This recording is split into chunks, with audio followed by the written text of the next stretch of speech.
오늘 우리에게 주신 하나님의 말씀 보도록 하겠습니다. 사사기 13장 15절로 25절 말씀입니다. 생명의 샘가 10월 17일 목요일 말씀 사사 삼손의 출생과 성장 함께 읽겠습니다. 마노아가 여호와의 사자에게 말하되 구하옵나니 당신은 우리에게 머물러서 우리가 당신을 위하여 염소 새끼 하나를 준비하게 하소서 하니 여호와의 사자가 마노아에게 이르되 내가 비록 나를 머물게 하나 내가 네 음식을 먹지 아니하리라.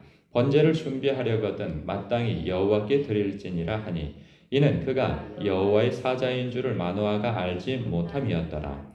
마노아가 또 여호와의 사자에게 말하되 당신의 이름이 무엇이니까 당신의 말씀이 이루어질 때에 우리가 당신을 존귀히 여기리이다 하니 여호와의 사자가 그에게 이르되 어찌하여 내 이름을 묻느냐 내 이름은 기묘자라 하니라.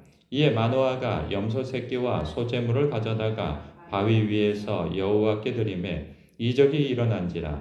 마노아 그의 아내가 본즉 불꽃이 제단으로부터 하늘로 올라가는 동시에 여호와의 사자가 제단 불꽃에 휩싸여 올라간지라. 마노아와 그의 아내가 그것을 보고 그들의 얼굴을 땅에 대고 엎드리니라. 여호와의 사자가 마노아와 그의 아내에게 다시 나타나지 아니하니 마노아가 그제야 그가 여호와의 사자인 줄을 알고 그의 아내에게 이르되 우리가 하나님을 보았으니 반드시 죽으리로다 하니 그의 아내가 그에게 이르되 여호와께서 우리를 죽이려 하셨더라면 우리 손에서 번제와 소제를 받지 아니하셨을 것이요 이 모든 일을 보이지 아니하셨을 것이며 이제 이런 말씀도 우리에게 이르지 아니하셨으리이다 하였더라.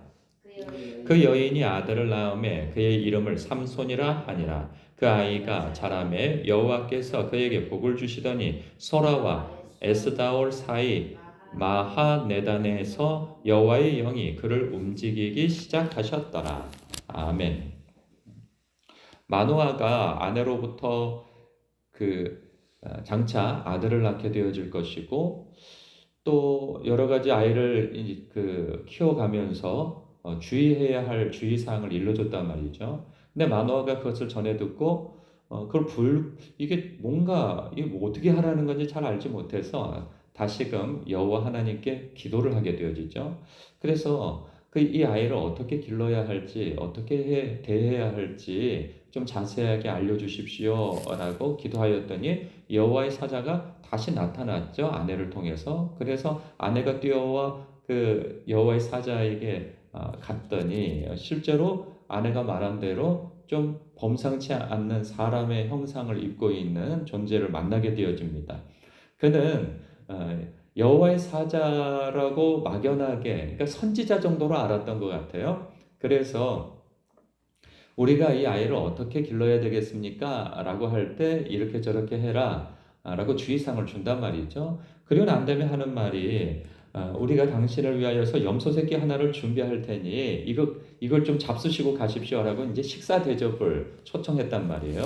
그랬더니 그가 하는 말이 번제를 준비하려거든 마땅히 여호와께 드리라 이런 이야기를 합니다. 그래서 마노아가 이름을 물어보게 되어집니다. 그랬더니 내 이름은 기묘자라라고 자신의 이름을 밝힙니다. 그러면 우리가 성경을 좀 읽으신 분들은 기묘자라 하면 금방 연상되어지는 그 이름이 있어요. 그 존재가 누굴까요? 예수님이죠.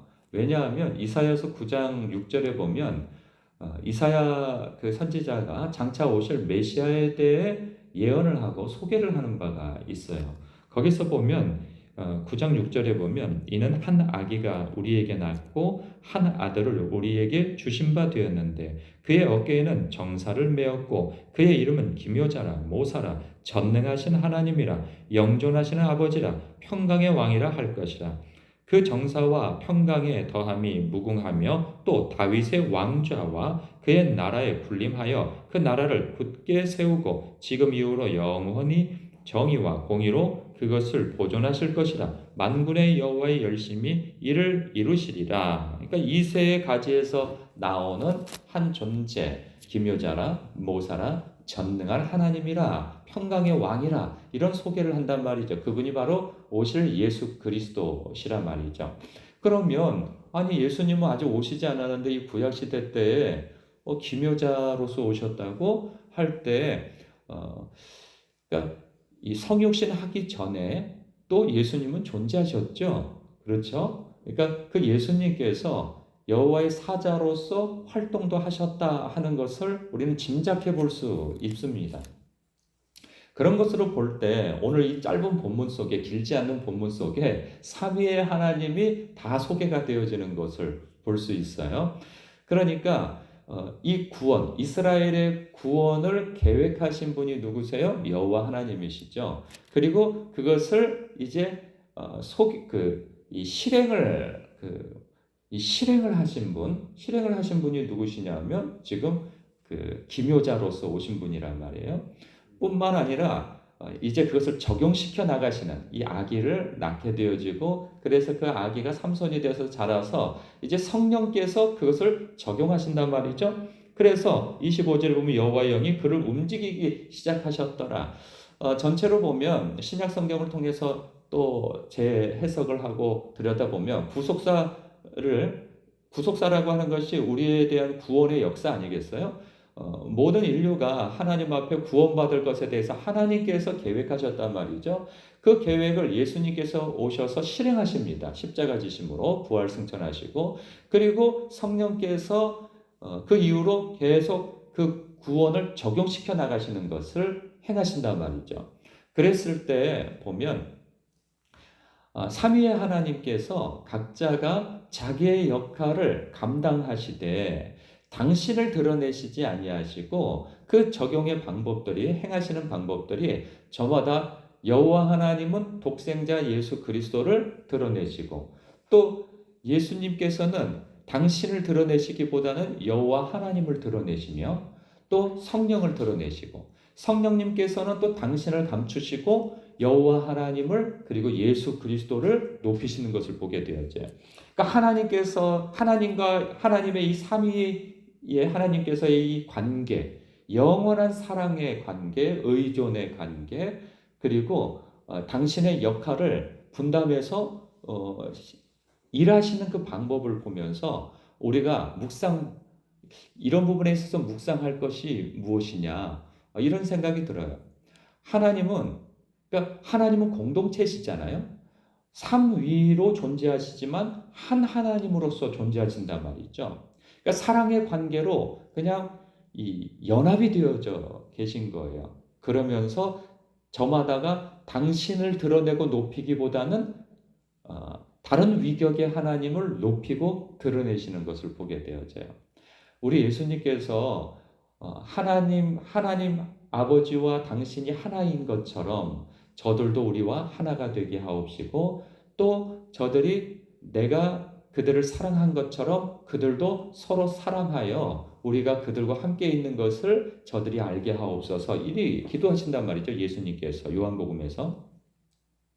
그런 것처럼 우리가 하나님을 신앙하는 우리들이, 삼위의 하나님을 신앙하는 우리들이 가져야 할 마음가짐과 태도, 신앙의 태도가 무엇일까? 하나님을 사랑하는 것처럼 우리가 서로 사랑해야 한다는 것이죠. 그리고 저마다 맡겨진 일에 있어서 자기의 할 도리를 하면서 서로 높여주는 그러한 관계, 너무나도 아름다운 관계인 것이죠. 나를 감추고 상대를 드러내주는. 그래서 예수님께서 그 세례 요한에 대하여서 그가 여자가 낳은 자 중에 가장 큰 자라 이렇게 명하시잖아요. 그것을 보면 물론 세례 요한이 예수님이 오시는 길을 평탄케 하고 예수님이 오실 길을 예비한 자이기 때문에도 그렇지만, 그의 태도는 무엇이냐? 나는 쇠하여야 하겠고 그는 흥하여야 하리라 하는 그러한 마음과 태도를 주님 앞에서 가진 사람이란 말이죠. 우리 또한 마찬가지입니다. 사람은요, 참 욕심이 있어요. 그래서 인정받고 싶고 칭찬받고 싶고 주목받고 싶고 높임받고 싶은 게 사람의 마음이에요. 그런데 우리 주님께서 우리에게 가르쳐 주신 바, 그리고 행해 주신 바는 무엇이냐? 나에게 영광을 돌릴 것이 아니라 나에게 제사를 드릴 것이 아니라 여호와 하나님께 드리라 하는 것이죠. 그리고 또 성령님도 당신을 감추세요. 그리고 일하시는 것을 보게 되어져요. 그럴 때 이 사랑의 관계 속에서 이, 이 아름다운 모습으로 하나님의 일을 해 나가시는 그런 모습들을 보게 되어질 때 우리도 그러한 관계로서 묶여지며 각자가 하나님 앞에 맡겨진 그 일을 감당할 때 자기의 할 도리를 하되 자신을 감추고 나는 쇠하여야 하겠고 그는 흥하여야 하리라 하는 이러한 태도로서 서로를 높여준다면 참으로 하나님께서 기뻐하시고 참으로 아름답게 보일 만한 그러한 삶이 될 것이라는 생각이 듭니다. 오늘도 우리에게 맡겨진 일들이 다 있어요. 직장에서, 가정에서, 교회에서 그 일을 감당하되 하나님 앞에서 맡겨진 자기의 할 도리를 하는 것이죠.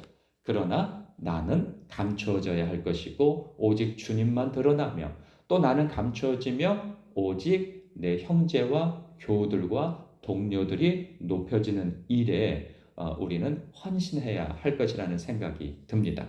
그럴 때 하나님께서 우리를 높여주신다 하는 그런 믿음이 더욱 듭니다. 기도하겠습니다.